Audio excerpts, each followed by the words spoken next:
ज्योतिर्मय media house सविनय सादर करत आहे श्री अरविंद आणि श्री माताजी यांच्या तत्वज्ञानावर आधारित एक चिंतन. पूर्णयोगाचे अंतरंग. नमस्कार. आज आपण एका महत्त्वाच्या विषयावर बोलणार आहोत. श्री अरविंद यांचा एक विचार आहे जो खूप सूक्ष्म आहे. यात श्री अरविंद काय सांगतात की श्री माताजींची प्रार्थना करणं आणि त्यांच्याकडे उन्मुख असणं यात फरक आहे. तर हा नेमका फरक काय आहे हे जरा समजून घेऊया आज. श्री अरविंद म्हणतात की श्री माताजींची प्रार्थना करणं किंवा त्यांचा धावा करणं ह्या काय आहेत, तर ह्या मनाच्या क्रिया आहेत. हो, आणि हे महत्वाचं आहे की याला मनाची क्रिया असं म्हटलंय. म्हणजे यात एक प्रकारचा काय म्हणू प्रयत्न आहे, एक विचारपूर्वक केलेली गोष्ट आहे. बरोबर.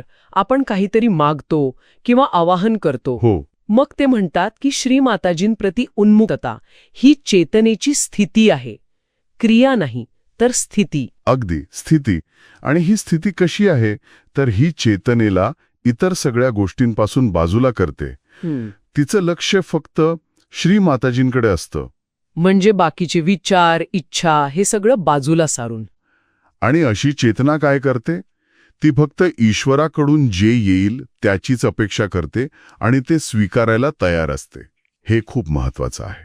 अच्छा, म्हणजे मागणी नाहीये इथे. मागणी नाहीये इथे.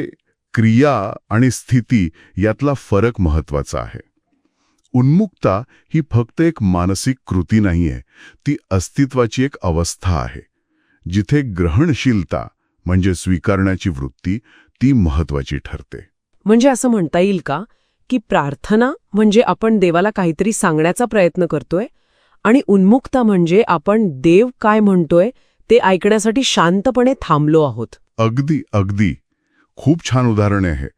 उन्मुक्ता म्हणजे चेतनेचं असं स्वतःला उघडं ठेवणं. ती फक्त श्री माताजींकडून जे काही येईल, मग ते मार्गदर्शन असेल, शक्ती असेल, प्रेम असेल किंवा कोणतीही प्रेरणा, त्याचीच वाट बघते आणि जसं येईल तसं स्वीकारायला तयार असते. कोणतीही अट नाही, कोणतीही तक्रार नाही.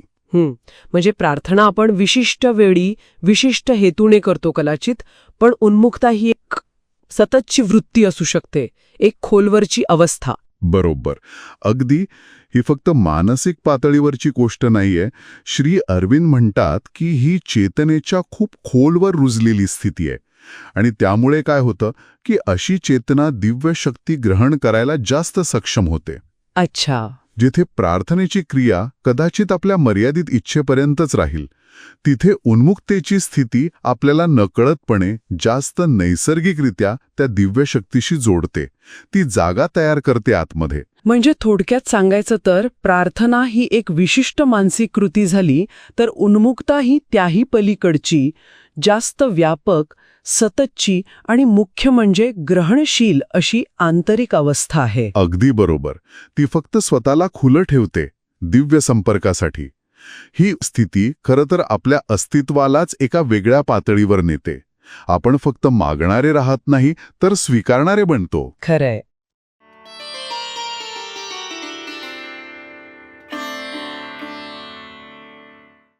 धन्यवाद. उद्या पुन्हा भेटूया आपल्या ऑरो मराठी चॅनलवर.